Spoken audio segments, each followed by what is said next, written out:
Buenas noches, esto es Zona Franca y yo soy Daniel Pacheco. Estamos a poco menos de un mes para que se acabe la primera legislatura del Congreso de Colombia, el primer periodo de un año para los 4 años por los que fueron elegidos. Y entonces empezamos a mirar qué se logró y qué no se logró. Y si uno logra desenterrar la cabeza de la coyuntura endemoniada de este país, creo que cae en cuenta de que el mensaje principal, la principal urgencia por las cuales los ciudadanos colombianos requirieron a sus representantes no estuvo relacionada con el proceso de paz, con Santrich, con el narcotráfico, con los falsos positivos o con la ley de financiamiento. El gran mensaje para el Congreso, para el gobierno, para el Estado, llegó en agosto del año pasado, cuando 11.675.000 personas votaron en la consulta anticorrupción. Y este no es un fenómeno que se pueda borrar en 9 meses. Así en 9 meses en Colombia pasen tantas cosas como en 9 años en otros países. Contra todos los pronósticos, incluso los nuestros acá en Zona Franca, más personas votaron por la consulta anticorrupción de las que votaron por el presidente Iván Duque. Y aunque no cumplió el umbral, el mensaje político fue inmenso, fue atronador. Un mensaje político que hoy vale la pena volver a mirar cómo fue escuchado o ignorado por nuestros políticos. Después de la consulta, el presidente Iván Duque reunió por única vez hasta ahora a todos los partidos, incluso al partido de las FARC. El gobierno se comprometió a liderar con la ministra del Interior un paquete de reformas para tramitar en tiempo récord en el Congreso. Así lo puso Duque en los tiempos de ese agosto del año pasado. La idea que tenemos es que en los próximos días, trabajando con mucha velocidad, tengamos consensuados los textos de todas las iniciativas, sobre todo las que entran a la mesa técnica, y que podamos darle un trámite de urgencia a todo este gran paquete anticorrupción y que podamos en los próximos meses y de cara al fin de este periodo legislativo en el mes de diciembre, darle a los colombianos la noticia de haber sacado adelante todos estos proyectos de ley. A menos de un mes para que se acabe el periodo del Congreso, no de diciembre, como decía Duque, sino de la primera legislatura, no hay ni un solo proyecto anticorrupción aprobado. Y puede que a los políticos se les haya olvidado la consulta, pero estoy seguro que todavía hay al menos 11.675.000 personas, colombianos, esperando sus resultados. Aquí arranca Zona Franca.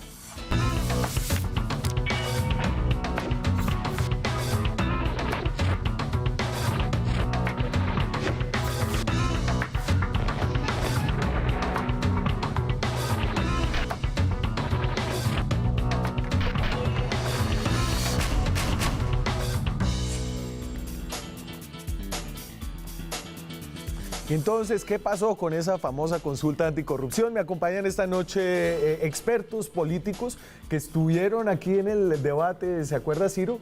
Que estuvimos acá hablando de la consulta. Usted fue uno de los congresistas del Centro Democrático, senador del Centro Democrático que apoyó la votación de esa consulta. No lo hicieron todos los de su partido, pero sí lo hizo el presidente y algunos de ellos. Gracias, Daniel, por la invitación y un saludo a todos los televidentes y a los compañeros del panel. Desde la sociedad civil sí ha habido un monitoreo, una veeduría de lo que está pasando. Una de esas monitorías, veedurías la ha hecho Margie Mujica desde el Instituto Internacional de Estudios Anticorrupción. Ella es directora de estudios jurídicos de ese instituto. Margie, gracias por estar aquí de nuevo. Lo mismo, Daniel, un placer estar nuevamente con ustedes y buenas noches a todos y a mis compañeros del panel. Andrés Hernández es director ejecutivo de Transparencia por Colombia, otra de las organizaciones que ha estado detrás de esa veeduría y que estuvo impulsando la consulta. Andrés, un gusto tenerlo hoy. Muchas gracias, Daniel. Un saludo para todas las personas que nos ven en este momento, a todos los compañeros que vamos a tener esta discusión. Pues gracias, Daniel, por poner el tema sobre la mesa. Increíble, 9 meses, ¿no? O sea, ha pasado el tiempo. Y yo tengo la sensación de que aquí hubo un mensaje enorme que ha sido desoído. Sin lugar a dudas, la verdad es que todavía queda una gran frustración en la ciudadanía al respecto. ¿Usted puede pensar en un hecho político más importante que la consulta anticorrupción después de la elección de Iván Duque? Sí, pues usted dice, Daniel, y muy bueno lo que usted dice, 9 meses. Quiero decirle a los colombianos, llevamos 3 años. Y todavía nos siguen haciendo conejo a los que votamos no. Entonces, para unas cosas sí se tiene que cumplir lo que dice la ciudadanía y para otras cosas no. Es como la la doble... ¿Cuántos salieron a votar el plebiscito? 6,5 millones por el no y 6,450,000, creo que fue por 50,000 votos. Casi 12 millones de votos. 12 millones de plebiscito. votos, un poquito más de lo que fue la consulta anticorrupción. Y Por el seguimos- sí y por el no. Y seguimos esperando que nos cumplan y no dejan hacer absolutamente nada, por lo menos un poquito de justicia en los acuerdos. Y ahí seguimos esperando, pero siendo leales con los colombianos, el Centro Democrático ha apoyado los proyectos que surgieron a través, tanto los que radicó el presidente Duque y los que surgieron de la consulta anticorrupción. Pues yo tengo una percepción totalmente distinta y es que nosotros sentimos que sí se ha defraudado la iniciativa que tuvieron ese más de 11 millones de ciudadanos que depositaron el sí en la consulta anticorrupción. Hoy estamos en mayo y no tenemos ningún proyecto que se haya concretado en una realidad. ¿Qué es lo que tenemos? Lo que había antes de la consulta. Nosotros hace unos meses advertimos que la consulta tenía muchas deficiencias técnicas. Sin embargo, la ciudadanía asistió a las urnas y si era un mandato que el Congreso desarrollara las iniciativas que de cierta forma habían sido apoyadas de manera colectiva. Casi la tercera parte del censo electoral los apoyó. ¿Qué sentimos hoy desde la sociedad civil? Indignación. Indignación de ver que a la fecha no se ha conseguido absolutamente nada. Bueno, tampoco sea tan dura, no nada, a ver qué se ha conseguido y hagámosle un repaso. A ver, yo quiero plantearles esta noche un repaso a lo que se ha hecho y quiero darle una mirada, un poco el tema de la corrupción que recibe unas miradas muy facilistas, muy por encima, todo es corrupto, todos son corruptos, todos los políticos son corruptos y eso no es cierto. Transparencia publicó hace poco un informe que recoge un estudio sobre más de 200 hechos de corrupción denunciados en medios nacionales y nos da un poco unos detalles que son interesantes para ver de dónde ocurre la corrupción, en qué nivel y de qué tipo es. Arranquemos entonces con la revisión y Ciro aquí defenderá la labor legislativa del partido de gobierno, del gobierno nacional. Dame la primera de paquete. Entonces, acuérdense, había como 7 puntos de la consulta Sí. y esa se volvió una cantidad de proyectos distintos. Nosotros registramos hasta 25 proyectos de ley entre las iniciativas de las fuerzas políticas, las del gobierno, los órganos de control y algunas de ellas incluso contradictorias entre sí mismas. Yo creo que yo tengo menos, pero ahí tengo una, digamos, como un repaso. La eliminación de los privilegios para los corruptos. Está aprobado ese proyecto, es para que no tengan casa por cárcel. En tercer debate, aplazado hasta la nueva elección del fiscal, porque ese fue un proyecto promovido por el exfiscal Néstor Humberto Martínez. La prohibición de volver a contratar con el Estado, desde noviembre tiene ponencia para primer debate, es decir, eso está muerto. Reforma política, muerta. El gobierno retiró su apoyo en quinto debate. El tope a los salarios de congresistas y otros altos funcionarios, que fue el gancho, el anzuelo de la consulta anticorrupción, se hundió en primer debate. Y vuelve un segundito y hablemos... Ciro, cuénteme por qué fue que se hundió en primer debate, ¿se acuerda? La de rebajar los sueldos de los congresistas. Pues la verdad fue en la Cámara cuando se negó. Simplemente hubo alguna molestia entre los congresistas de la Cámara, no recuerdo, pero simplemente nadie lo quiso votar. Pero usted sí se acuerda, Margie, que hubo una lluvia de impedimentos. Así es, al igual que aconteció el día que se votó si efectivamente se llevaba a cabo la consulta, también ese día llovieron los impedimentos y fue uno de los grandes motivos para que este proyecto se hundiera. O sea, se hundió porque los congresistas dijeron nosotros no podemos votar sobre nuestro propio salario porque lo recibimos y por eso estamos impedidos. O sea, era como una poesía de ironía y cinismo. Pues sí, esa es una herramienta que se viene usando permanentemente, incluso para el proyecto relacionado con mayores sanciones a los corruptos. Entiendo que también tuvo que pasar una gran cantidad de debate de impedimentos para poder siquiera ponerlo y discutirlo como estaba agendado en el orden del día. Porque, Ciro, ¿cómo funciona este cuento de los impedimentos en general en el trámite legislativo? Demora una cantidad las cosas, ¿cierto? Sí, es un problema que tenemos en el Congreso porque si usted conoce de pollos, Sí. usted tiene que declarar impedido por el proyecto de pollos porque tiene algún interés claro, concreto y directo. Pero entonces usted dice, yo me quiero declarar impedido en este proyecto, pero entonces su impedimento se tiene que poner a votación. A votación de primeras, o sea, tiene que comenzar la discusión del proyecto de ley debatiendo los impedimentos y usted se tiene que retirar. Entonces, cuando una persona se retira, entonces obviamente ahí va a haber menos congresistas para votar. Precisamente, vengo del Congreso de la República donde estamos votando los impedimentos del proyecto de las TICs, de modernización de las TICs, de las tecnologías. Y tenemos casi el 70-80% de impedimentos del Senado de la República en la plenaria. Claro, porque reciben plata de compañías de telecomunicaciones, Correcto. etcétera. Y es algo, digamos, que se tiene que aclarar porque hay veces que los congresistas ni siquiera ponen su impedimento a consideración porque de verdad exista un conflicto directo, claro, concreto, sino por si de pronto me demandan, porque ahora como esa inseguridad jurídica no permite también la claridad, a veces usted pierde la curul por esto y a veces por otra cosa, entonces uno también tiene que curarse en salud, porque como no hay una seguridad, no hay una jurisprudencia, no hay una línea jurisprudencial clara, pues uno tiene que curarse en salud y eso yo creo que anula muchas iniciativas que son muy buenas. Entonces, volvamos a la lista de proyectos anticorrupción. Entonces, a la anterior, que no la había terminado, Juanse. La primera, porfa. Perfecto. Tope de salarios de congresistas y otros altos funcionarios, esa se hundió en primer debate, está muerta. Delitos contra la administración pública serán imprescriptibles, eso se hundió en primer debate. Eso era un proyecto que hacía ¿qué? Que básicamente lo que decía era, estos delitos nunca por el paso del tiempo la Fiscalía los va a dejar de perseguir. O sea, si usted los cometió hoy, pero han pasado 50 años, en 50 años la Fiscalía puede llevarlo a un juicio y puede condenarlo. Eso es básicamente un delito imprescriptible. Y vuelvo a esta entonces, la de los pliegos tipo. Esta está aprobada en segundo debate. La semana pasada lo aprobamos en la plenaria del Senado, ahora va para comisión y plenaria de la Cámara de Representantes. Y entonces esto es un proyecto de ley, es decir, que le faltan 2 debates. Correcto. 2 debates que se tienen que surtir en esta legislatura. necesariamente. No necesariamente. Ese va por buen camino y esperaríamos que de lo que se podría salvar, además en términos técnicos es algo que le puede aportar bastante al país. Creo que sería una muy buena señal que pueda salir y por supuesto la clave de esto va a estar en la implementación como tal. Si logra salir, de nuevo ojalá salga, para que no se convierta en una especie de, pues no es una varita mágica para acabar con la corrupción en la contratación pública, puede ser una herramienta que bien utilizada ayuda a acabar con esos pliegos sastre, pero lo clave para nosotros en Transparencia por Colombia es que esto se debata muy bien y se aterrice muy bien a los distintos sectores donde se va a implementar. Claro, porque explíqueme un poquito más este proyecto. ¿Qué son los pliegos tipo? Los pliegos tipo, usted sabe que cuando hay alguna, digamos, herramienta de contratación de necesidad del servicio de alguna entidad pública, pues se hace por licitación o por cualquiera de los mecanismos. Cuando es licitación, muchas entidades lo que hacen es adecuar y amoldar los pliegos de contratación según el contratista que quiere que gane. Entonces, esto obligaría a tener unos modelos tipo de la contratación para que, digamos, no se adecue a este contratista o al otro, sino simplemente tenga, digamos, todas las personas que quieran proponerse o quieran ofertar sus servicios, pues tengan las mismas garantías, porque hay unas condiciones mínimas requeridas, pero iguales para todos. Ok.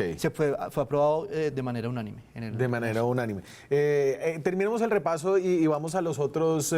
Son en total como 12, tengo, Juanse. 13.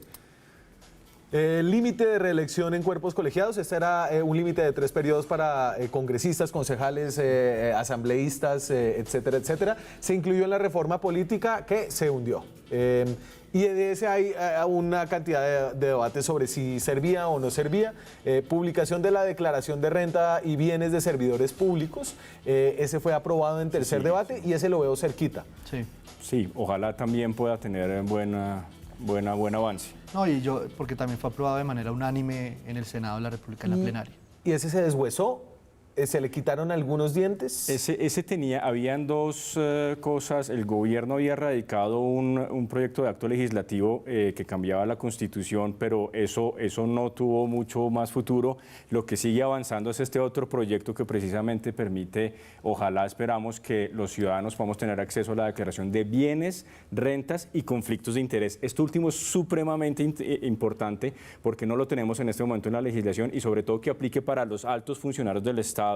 Y que sea una herramienta que, si se le hace el seguimiento apropiado, nos permita seguir las decisiones no solamente de estas personas de altos cargos del Estado, sino poder salir a plantear exactamente dónde hay un potencial conflicto de interés y evitar casos como los que hemos tenido, por ejemplo, alrededor del fiscal general de la Nación, que nos hubiera podido ahorrar muchísimo tiempo si eso lo hubiera. Entonces, explíqueme mejor, Margie, cómo funcionaría esto de los conflictos de interés, digamos, utilizando el caso del ya no fiscal Néstor Humberto.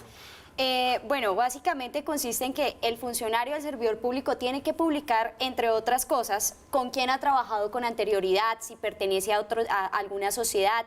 En últimas, quiénes fueron sus empleadores anteriores. Tal como lo mencionaba Andrés, en el caso del fiscal habríamos podido saber, por ejemplo, que él habría trabajado con el Grupo Aval y de ese modo podríamos haber llegado a inferir que existía un potencial conflicto de interés y que por consiguiente existía un deber de que el fiscal se apartara del caso.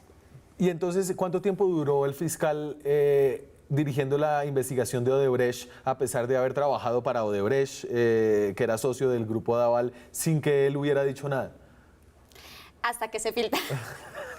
No, en realidad, él alcanzó a plantear un tema de conflicto de interés al inicio de su periodo, pero esta mañana hice la cuenta. Realmente nos demoramos 2 años y 5 meses aproximadamente para que él realmente se declarara impedido para todos los procesos de Odebrecht. De nuevo, si hubiéramos tenido esta herramienta desde hace mucho tiempo... ¿Cuánto duró el fiscal? No, todo ese tiempo, pues un poquito más, un poquito más. Lo que pasa es que 2 años y 6 meses. Fue una cosa que realmente hubiéramos podido ahorrarle al país una gran cantidad de problemas. Y además, quiero decir, porque también se eliminaron ciertos artículos de ese proyecto en una subcomisión que se creó en la plenaria del Senado con todos los partidos, porque querían pedirle también los datos, cuentas, inmuebles que tiene usted y su esposa, sus papás, sus suegros.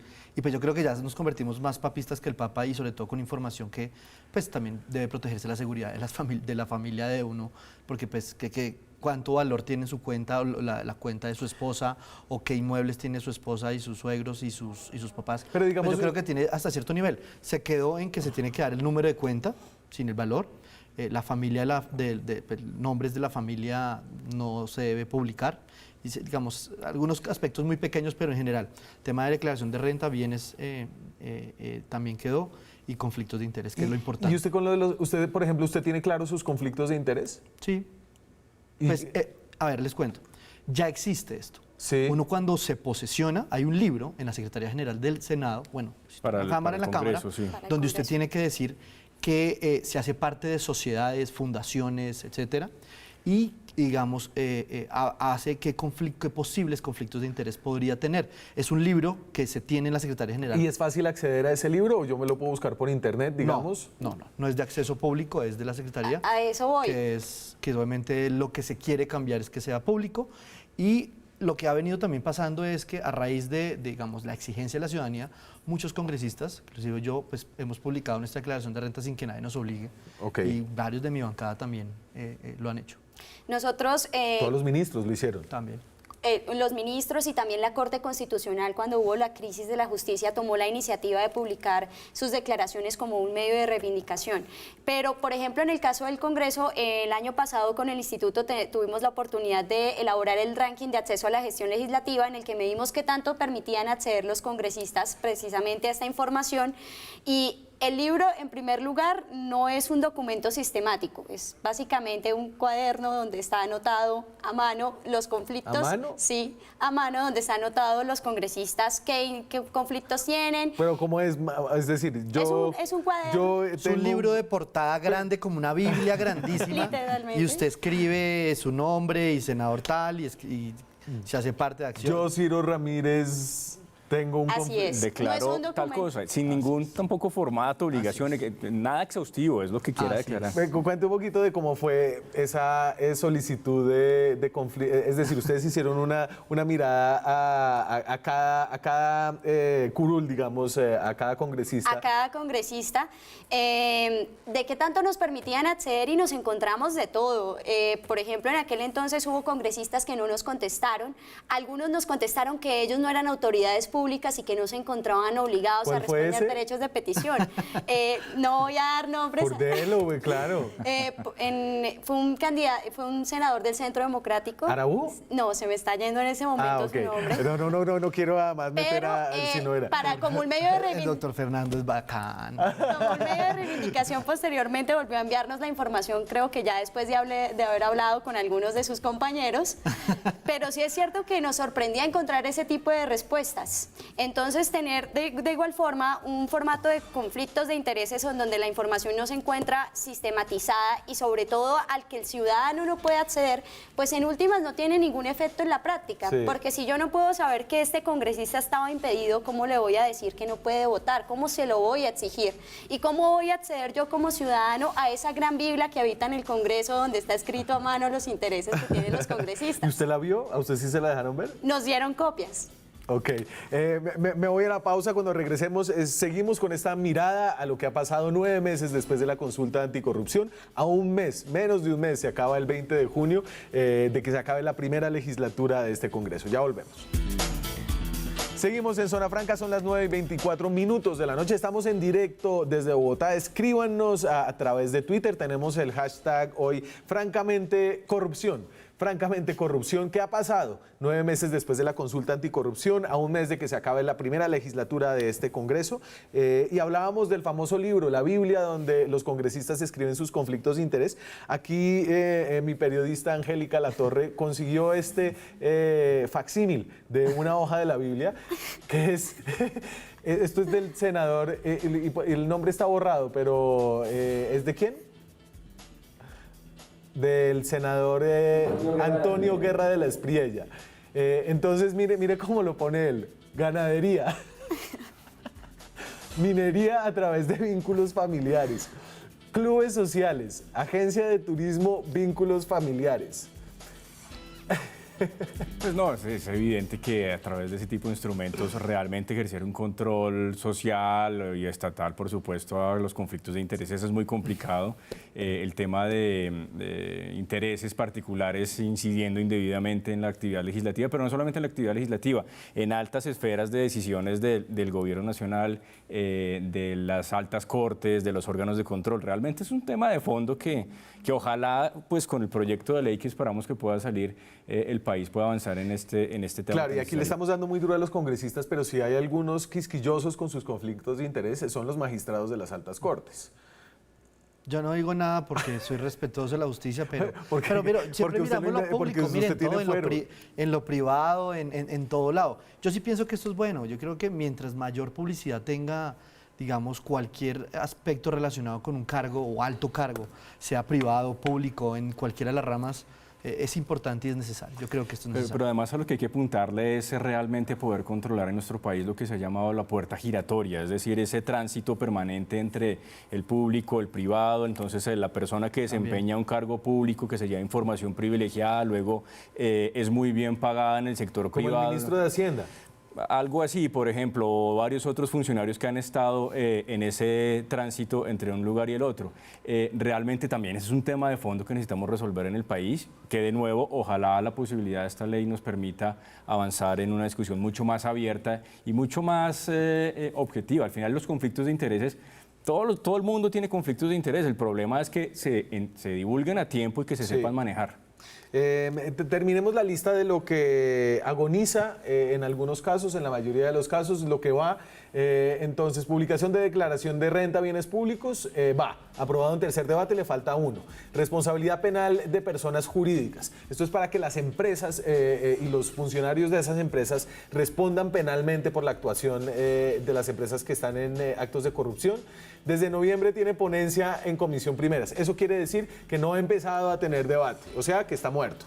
Es un proyecto importantísimo, Daniel, porque pues lo radicó el presidente Duque junto con el procurador Fernando Carrillo, el proyecto de ley de probidad de la Procuraduría. La verdad es que tiene un contenido de algunos temas supremamente importantes para el país, entre otras cosas este de responsabilidad penal de personas jurídicas. Es una lástima que no se esté moviendo en el Congreso porque realmente, de nuevo, si hablamos de herramientas necesarias para la lucha contra la corrupción, esta es una de ellas y tenemos que avanzar. Y termino la lista. Tenemos reforma a la justicia, esa se hundió y se llevó a la ministra de Justicia, Gloria Borrero, que hoy le leí una entrevista en El Espectador que casi me voy para atrás. Presupuestos participativos, se las recomiendo. Desde diciembre con ponencia para primer debate, es decir, no ha arrancado. rendición de cuentas de políticos desde noviembre con ponencia en comisiones primeras, muerta. Registro de conflictos de interés, aprobado en segundo debate. Entonces es otro proyecto sobre registro de conflictos de interés. Tenemos duplicidad. Sí, no estoy seguro si ese es del Centro Democrático. Sí. Ese es un... Y el de pliegos tipo también es del Centro Sí. Democrático. Digamos, ahí hay una cosa interesante. Sobre conflictos de interés se presentaron 4 o 5 proyectos cuando arrancó, digamos, luego del anuncio del presidente de que esto iba a estar listo en diciembre. Incluso algunos contradictorios entre ellos, pero eso es un tema interesante, el de registros de intereses, sobre todo porque si mal no recuerdo le daba la facultad, creo que a la Procuraduría o a la Contraloría, de hacer el control permanente de ese tipo de registros, y no sé si esa herramienta quedó en el proyecto que está avanzando, que es importante, Sí, ¿no? sí quedó, pero creo que le hicieron alguna reforma que no recuerdo en este momento, pero sí quedó, pero cambiado. También hay otra cosa, volviendo digamos al de pliegos tipo, que es uno de los que van dando, y es que hay que recordar que en la reforma del régimen de contratación estatal de 2018, los pliegos tipo ya son obligatorios en el sector infraestructura, y esa misma norma le daba la facultad al gobierno nacional de establecer otros sectores en los cuales se podían establecer pliegos tipo. Entonces, aunque está moviéndose el proyecto y la verdad esperamos con ansias que tenga un resultado positivo, también creemos que debe existir voluntad política por parte del gobierno nacional para implementar este tipo de pliegos en otros sectores en caso de que la ley no dé los resultados que se esperan, siempre y cuando se atiendan las realidades locales de los diferentes departamentos y regiones del país. Y entonces después de esta mirada, Ciro, y después de haber, yo puse al presidente ahí, que obviamente estaba recién llegado, no sabía cómo funcionaba muy bien la cosa todavía, había prometido que todo este paquete iba a ser aprobado antes de finales del año pasado. Y obviamente había mucho optimismo, pero ¿usted cómo haría el balance? Pues el balance, primero que todo, el gobierno cumplió radicando los proyectos, uniendo a los diferentes partidos que estuvieron participando de la consulta, y obviamente ustedes han visto cómo ha sido la nueva relación entre el Congreso y el Ejecutivo. Y segundo, hemos tenido una agenda bastante llena. Primero, el semestre pasado teníamos el Bienal de Regalías, el Presupuesto General de la Nación, teníamos reforma política, teníamos reforma a la justicia, teníamos una ley de financiamiento. Ahora este año comenzamos en extraordinarias antes con el plan de desarrollo, que esto copó obviamente, que fue un plan, yo creo que el más discutido en toda la historia. Las objeciones a la JEP. Las objeciones a la JEP, que duramos casi un mes en el debate constante, y que si ganábamos... No, pues ganamos, pero pues como vemos la justicia mañana dice que ya no es la mayoría absoluta, sino ellos restan. ¿Cómo así? Perdieron en Cámara y no ganamos en Senado. ¿Cómo ganaron? No si lograron. votaron más personas a favor de tumbar las objeciones que de aceptarlas. Una ley la hace el Congreso de la República. ¿Y cómo funciona el Congreso de la República? Con 2 cámaras. Esta Cámara, que se llama Senado de la República, no lo aprobó, ni lo negó, pero no lo aprobó. ¿Cómo se emite una ley? Con la decisión de las 2. ¿Hubo decisión de las 2? No. Bueno, esa es todo. Podríamos dedicar un programa acerca de lo productivas que fueron las, digamos, las horas legislativas dedicadas a las objeciones de la JEP.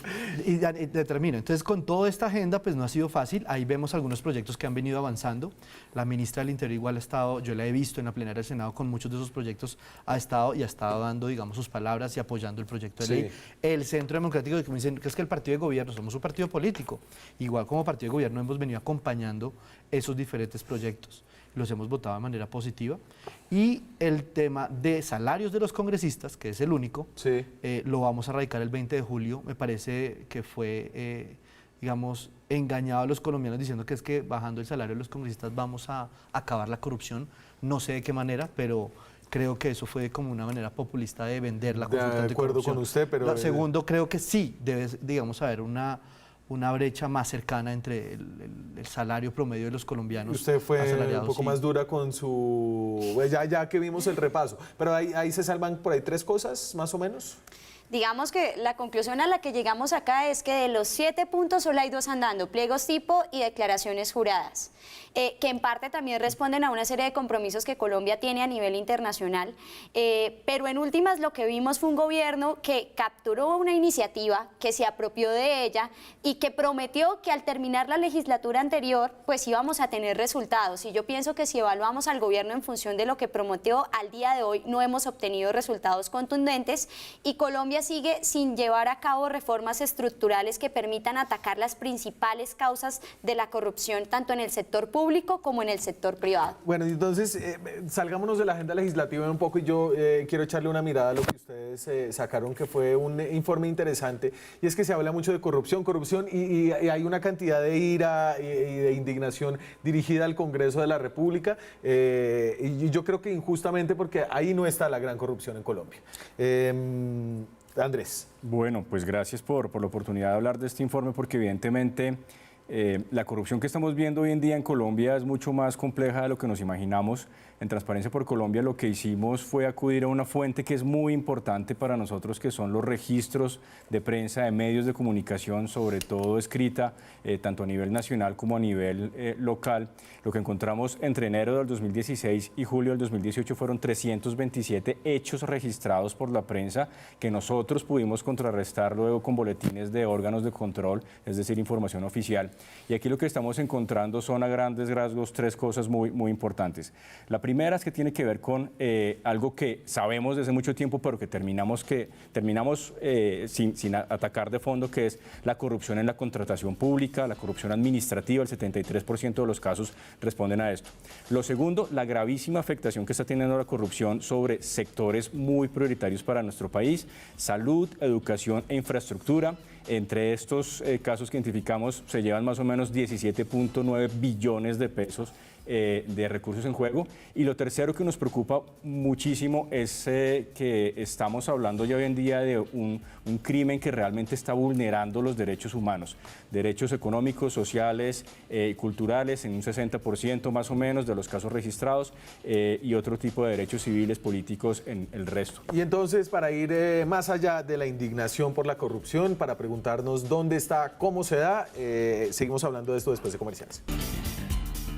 Estamos en Zona Franca, hablamos esta noche de corrupción, pero quiero hacer un pequeño paréntesis, porque ayer pasó algo importante en la televisión colombiana, ahora que justamente veníamos hablando que acaban de romper programación RCN y Caracol para poner la réplica de la oposición. Ese será tema de mañana. Raro, ¿no? Muy extraño, porque lo que tienen derecho según el Estatuto de la Oposición es para una alocución. Exacto. Y lo que ha habido es precisamente una declaración del presidente de la República, por eso se ha hecho solo por los canales de señal abierta, que es Caracol y RCN. No se interrumpió la señal en todos los canales. Y ahorita pararon Betty y pararon la gloria de Lucho y metieron a Petro. Pero aprovecho para declarar mi indignación porque el presidente no esté haciendo alocuciones. Yo, como ciudadano, espero que el jefe de Estado de Gobierno salga a plantear una posición. Y esto de los videos sí me parece un poco frustrante para el debate democrático que tanta falta nos hace en el país. Bueno, y a propósito de eso, ayer pasó algo que no pasaba hace cerca de 2 años en la televisión colombiana, y es que RCN en el prime time le ganó a Caracol Televisión. Esto es Enredados.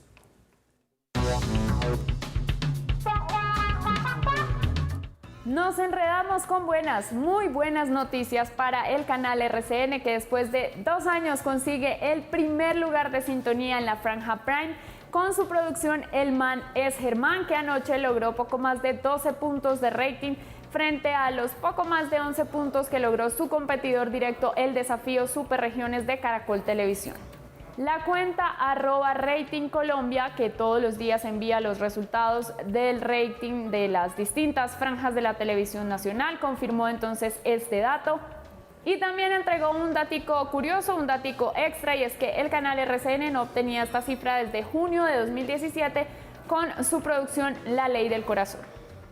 Nos alegra entonces esta buena noticia para los colegas del canal RCN. Nosotros nos vemos mañana con más Enredados. Es como los pliegos tipo, ¿no? La competencia es clave para que haya mejor, digamos que, producto final. Así es, la competencia es clave y donde no hay competencia tal vez se esconde corrupción detrás. Bueno, yo no voy para allá, pero bueno, entonces hablaba Andrés de este estudio, 207 hechos de corrupción, en total casi 18 billones de pesos. Les voy a dar dos datos acá. ¿Qué tanto de esto pasa en el ámbito público y el privado? Y creo que aquí los ojos están bien puestos en el ámbito público, la corrupción administrativa. La corrupción pública se lleva el 72% de estos casos, la privada 7%, la política, y esta es como de política electoral, 7%, la corrupción judicial. Fíjense que aquí hay pocos casos que tienen mucha resonancia, el cartel de la toga, lo de Néstor Humberto y otros. Y dame el de nivel territorial de los hechos de corrupción. Este dato me parece clave porque solemos estar nosotros, digamos que ese no es, ese es nivel regional. ¿Tengo uno territorial? Listo, ahí ya lo tengo. Ahí está. No, bueno. Entonces, yo lo que quería... Sí, debe estar en el regional, Falta que quedó Boyacá. mal marcado. Municipios, departamentos. Municipios, sí, departamentos, es decir, ese es el de regional, mándalo.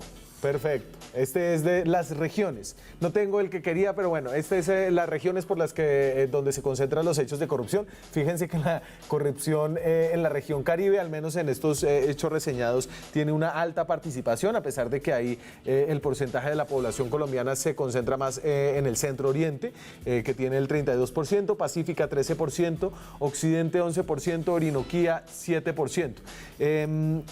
La otra que no me quedó acá es ¿dónde ocurre la corrupción a nivel territorial, Andrés? 69% de los casos identificados son de alcance municipal, 25% en el nivel departamental y 6% en hechos de alcance nacional. Digamos, esto es bien importante desglosarlo un poquito aquí, sobre todo porque acudimos a fuentes que también tienen que ver con prensa a nivel local, es que pudimos registrar más casos de ese nivel municipal. Esto no quiere decir que automáticamente haya más corrupción en los municipios o en el nivel descentralizado. Tenemos unos casos de corrupción en el nivel central que son gravísimos, el mismo de Brecht, el cartel de la toga, o incluso casos que de repente parecieran locales pero que tienen un alcance nacional, como el de Reficar, está, digamos, dentro de esta explicación. Aquí el punto de fondo también tiene que ver con que le hemos pedido durante muchos años muchas cosas a los municipios, a los departamentos, entre otras cosas, luchar contra la corrupción de manera más efectiva, pero no logramos hacer un fortalecimiento realmente de fondo. Nos ocupamos en tallercitos, en capacitaciones, en cartillas, pero realmente no estamos dando una apuesta de fondo porque el nivel subnacional de administración, de gobierno, sea lo suficientemente fuerte para poder luchar contra este problema. Y entonces, ¿usted cree, Margie, que los ojos están puestos donde debe ser? Y yo entiendo que hay una cantidad de preocupación por la corrupción en las altas cortes, en las altas esferas del Estado, en la cabeza de la Fiscalía General, pero ocurre y deben estar las miradas puestas en el nivel más menudo, en el nivel más local. Sí, y Daniel, mire, quiero decirle que esto no es solo un fenómeno de Colombia, este es un fenómeno de América Latina. Realmente una de las principales debilidades que tiene la política pública anticorrupción en América Latina es que hay una desconexión total entre lo que se hace en el nivel central, lo que se hace en las principales ciudades y lo que ocurre en los municipios. Allá donde a veces la corrupción incluso es más evidente, donde el clientelismo, el nepotismo se ve con mayor claridad. Por ejemplo, podemos ver el caso de Chile. Chile es un país que sí le ha apostado a desarrollar la transparencia en los municipios. ¿Y eso en qué se ve reflejado? En una mayor confianza de los ciudadanos. Mientras que países como, por ejemplo, Colombia, México, Argentina, han desarrollado muchos avances en materia de gobierno digital, de apertura de información, pero la confianza de los ciudadanos no sube. Y parte de esa desconfianza, para mí, radica en el hecho de que las políticas se han centrado en las altas esferas del poder, pero están desconectadas de los municipios. Y si no logramos llegar a esos municipios, en últimas, no vamos a poder erradicar este gran fenómeno de corrupción. Y entonces ahí yo entiendo su reclamo con las medidas populistas que se construyen alrededor de la corrupción. Daniel, eso es un tema, pero es un tema político, pues la verdad el Partido Verde está haciendo política con eso y es claro. Pero más que todo esto yo veo es de medir que es importante porque pues cualquier indicador es es importante para analizarlo. A lo que voy es que la corrupción está en todos lados, desde abajo hasta arriba, desde un juzgado hasta la Corte Suprema. La Corte Suprema hace unos años en unas grabaciones decía que había que juzgar a ciertas personas cercanas a un expresidente por motivos políticos y no jurídicos. Entonces, eso vemos en todo lado. Yo a lo que voy, Daniel, y qué bueno este programa en estos momentos o en este año, pues porque en octubre 27 tenemos elecciones. Y qué buena oportunidad, porque la única forma es que la corrupción se vuelva vergonzante, que que indigne a los colombianos para que el que vaya a elegir o el producto de la ciudadanía es el representante de la ciudadanía, pues sea producto precisamente de esa indignación de decir, que diga la gente, ya estoy cansado y lo que queremos es la persona que sea lo contrario a lo que ya hemos venido viendo. Entonces yo creo que aquí es la oportunidad, el momento de elecciones, que estamos en este año electoral, pues qué buen momento para decirle, ¿estamos cansados? Más que cualquier bajándole los salarios al que sea o lo que... Hombre, escojamos a gente buena, escojamos a gente que de verdad tenga una propuesta seria, transparente y que con su hoja de vida pues, refleje lo que de verdad quiere la ciudadanía, que es alguien que cambie y haga las maneras bien y no se robe la plata. Me voy a la pausa, ya regresamos. Estamos en directo desde Bogotá. ¿Cuáles son los sectores de los que más se roban la plata en Colombia o de los que más se registraron en estas investigaciones que hizo Transparencia por Colombia? Entonces, educación, y ahí me imagino que está el PAE. Sí, por supuesto, está el PAE.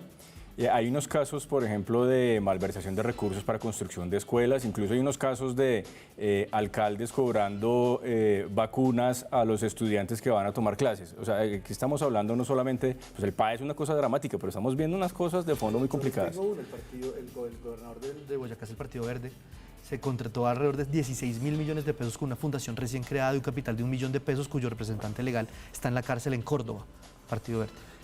Otros, bueno, ahí agrupamos, si no me queda muy larga la lista, que tiene 18%, infraestructura y transporte, salud, función pública, servicios públicos, vivienda y medio ambiente y justicia. Y yo quería traer esto porque ustedes, Andrés, han hablado mucho de un poco ponerle cara a la corrupción. La corrupción no es solamente plata que se meten al bolsillo, sino es plata que le sacan básicamente, literalmente de la boca a niños en colegios, a enfermos en hospitales y se meten al bolsillo de unos pocos.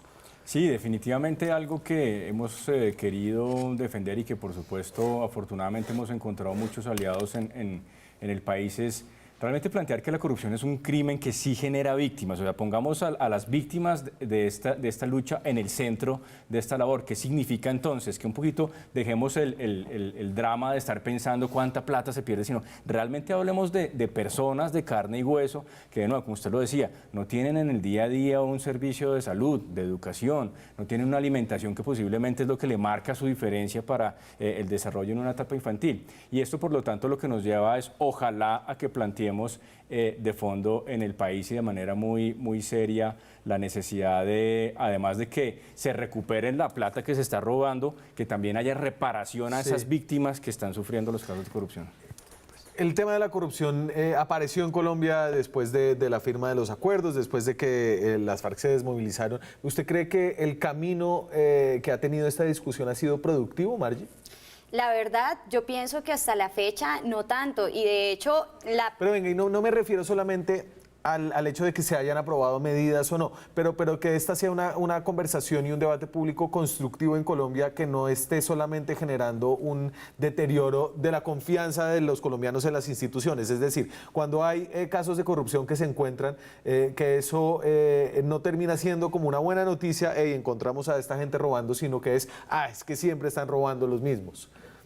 Bueno, también quiero decir una cosa, y es que sí es cierto que ha aumentado la indignación frente a la corrupción. Entonces, ahorita, a pesar de todo, sí creo que hay un fenómeno generalizado de indignación frente a la corrupción. Pero no tenemos una hoja de ruta clara, entonces no sirve la indignación si no hay una hoja de ruta clara. Daniel, como dato curioso, la política anticorrupción de Colombia perdió vigencia en el 2018. Hoy en día Colombia es uno de los países de la región que no tiene una política anticorrupción. Entonces, cuando esa indignación no se concreta en medidas específicas y tampoco existe un cambio de cultura desde el ciudadano de a pie que decide no sobornar a un policía, que decide decir no es natural que hagan con tal de que construyan un colegio, o el ciudadano que simplemente no se cola en la fila, pues simplemente no hemos logrado ver un cambio significativo. Entonces hay indignación, pero no hay medidas y necesitamos una hoja de ruta para que se implementen esas medidas. Pues Daniel, yo pienso que este nuevo gobierno ha demostrado precisamente una actitud diferente sobre la lucha anticorrupción. Vemos un gobierno anterior donde pues, sobran las palabras al respecto, pero pienso que pues, conozco al presidente Duque como compañero de bancada los 4 años pasados y como persona le puedo decir que es un tipo que de verdad quiere darle ese nuevo mensaje al país de combatir la corrupción, de dejar un mejor país con un mensaje de un nuevo relacionamiento con el Congreso, de poner gente de las mejores calidades en los diferentes cargos. Y yo creo que ese mensaje pues, debe calar en la ciudadanía. Yo creo que desde el ejemplo con el presidente Duque podemos dar un paso hacia adelante en este sentido y yo pienso que él lo viene haciendo y por ese lado, en la lucha contra la corrupción, yo creo que el presidente Duque va a entregar un país mejor de lo que recibió. Y Andrés, y yo vuelvo con esto de los sentimientos encontrados y no sé, y me pregunto si yo estoy haciendo bien mi trabajo al hablar de casos de corrupción, al poner a los políticos y sentarlos y como regañarlos, ustedes no han hecho, y eso no genera como que se socave un poco la confianza que hay en las instituciones cuando están teniendo algunos éxitos alrededor de la lucha contra la corrupción. Yo creo que hay que verlo desde 2 orillas tal vez. La primera es, y nosotros estamos de acuerdo en Transparencia por Colombia, que en gran medida todo esto que estamos viendo hoy en día en el país tiene que ver con un fortalecimiento de unos años para acá, sin aún ser perfecto, de ese sistema de pesos y contrapesos del cual incluso los medios de comunicación juegan un rol supremamente importante. Así que por favor, Daniel, sigan adelante con poner este tema sobre la mesa y para la discusión pública.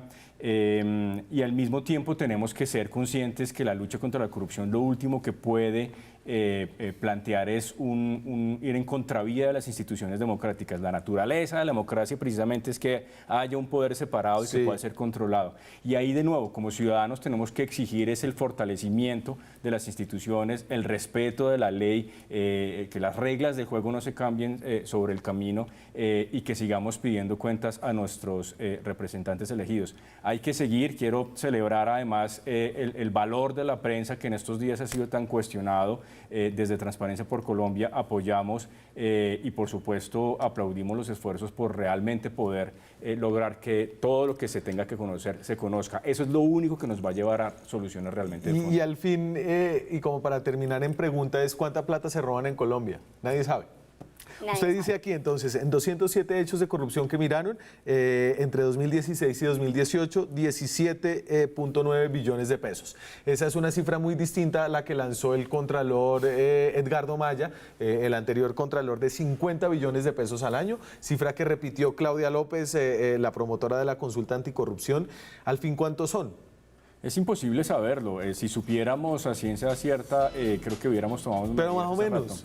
No, porque es que el tanteo. Porque de 20 a 50, es decir, de 50 billones de pesos al año a 17 billones de pesos en 2 años, hay una distancia muy grande. Enorme. Yo creo que el mensaje de fondo es que esto realmente nos cuesta muchísimo y que tenemos que seguir haciendo todas las medidas necesarias para atacarlo. ¿Usted sabe cuánto es? Yo no sé, pero sí le puedo decir algo, Daniel, y es más importante de cuánto se va, cuánto se recupera. Muy poco. Y yo creo que ahí también hay que poner el ojo y eso sí lo podemos calcular. ¿Cuánto se recupera? De acuerdo con Transparencia, 84.000 millones aproximadamente. 84.000 millones de pesos se recupera. De los billones, que bien o mal son billones de lo que sí estamos hablando.